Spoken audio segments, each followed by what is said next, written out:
Okay, now, so, let's look at basically the landscape we have right now. We have a lot of short sales Mm-hmm. in Sonoma County. We have the economy, I mean, as far as the commercial industry here, we may start seeing more things coming down the pike. It may be a little. We'll see where it goes. I mean, we've got some high roll players here that are going to be liquidating some of their bankruptcy assets, unfortunately. But now, if somebody's looking at the a perfect chance to start a wealth building strategy because our prices are so low. So I know you speak to a lot of realtor groups. They're saying, "What are you doing here, Tony?" Nobody who's exchanging anything. So what do you tell them? Well, what I'm seeing in the marketplace, and I bet that you're seeing it as well, Mike, is that there are investors who are buying in this marketplace. People see that real estate is on sale. So they are buying properties up. A lot of them are paying all cash. Mm-hmm. Some of them are buying with loans. But what that tells me is down the road, when things start stabilizing and appreciation comes back into the marketplace, this is when we're going to see a lot of exchanging going on. Mm-hmm. Now, I did some number work and models on wealth building. Right. If somebody were buying a property and 5 years down the road they exchanged, and another 5 years down the road they exchanged, and I did the same model with somebody who sold and just paid their taxes Sure, as sure. they went. And at the end of this 10-year model and just figuring a 4% appreciation, Right. the person who exchanged versus the person who bought investment property, sold, and paid their taxes as they went, had about 1.5 times more real estate and equity. Wow. Wow. So it's a great way to move yourself towards retirement income Right. or retirement assets. Right, right.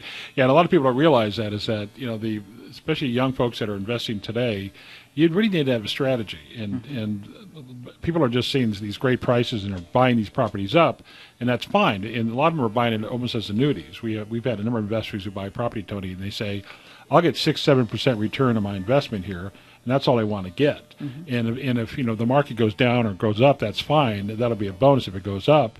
But I know I got 7% based on this cash on cash return. And if anything, rents will be going up probably, all right, because we're not really building that many more houses around here. So that's always a good thing. But there's got to be an end plan going on here, because someday you're going to want to take that equity and say, now what do I do with it?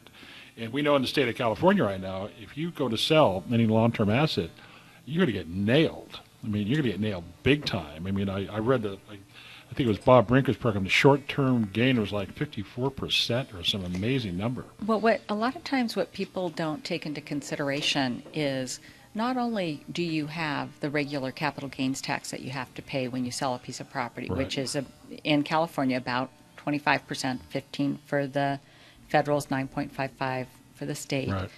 You also, when you own investment real estate and you depreciate it, you Yes. have to recapture Yep, it. that's right. So that's at about 35%, which is 25% for the federal government and 9.55% for the state.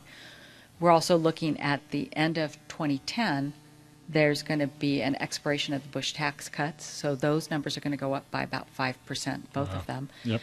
But what happens when somebody chooses to take gain, they have to add that gain to their income when they determine what tax bracket they are in, Oops.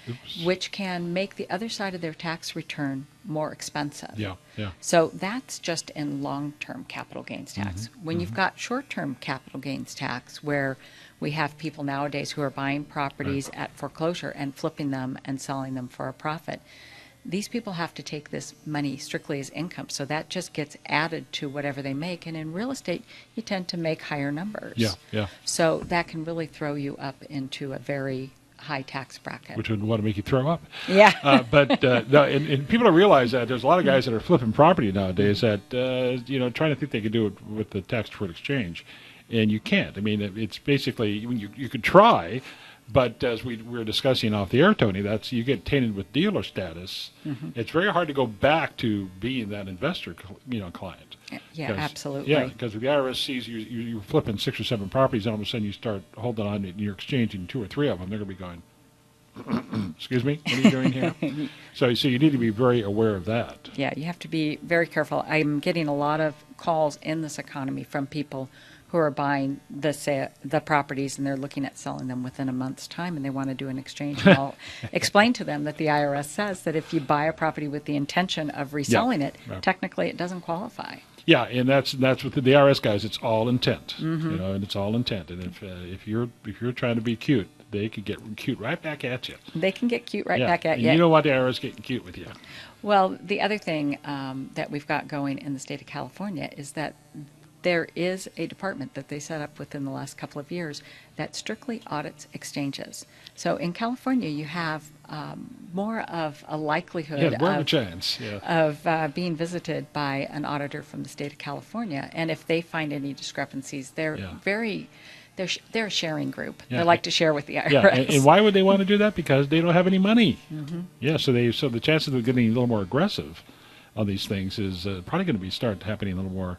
And we don't want to be doomsayers here, but we actually had a little conversation where you're thinking, state of California may be looking at eliminating the IRS provision for 1031. Well, they're looking at it, and there are certainly the real estate industry is going to be lobbying strongly against it. Yeah. It's strictly in committee at this moment. Well, in time. that's still the wrong place for it to be. Yes. Because we talked about not only do we exchange real estate, but businesses exchange equipment. So the ramifications of this go a lot deeper than just residential. And the legislators, they're no dummies. Right now they're looking for revenue. They're looking for any revenue they can get their hands on. So guys, you need to be aware of these things and stay on top of it. And and we realtors, we support the California Association of Realtors because we know they go to bat for us all the time. So all you consumers out there that own real estate, believe me, CER is out there fighting for you every day we can, because we know if your options are limited, our options are limited. Okay, hence we don't make any money, you don't make any money. So we're all in this for the good. So that's something to keep an eye on just in case.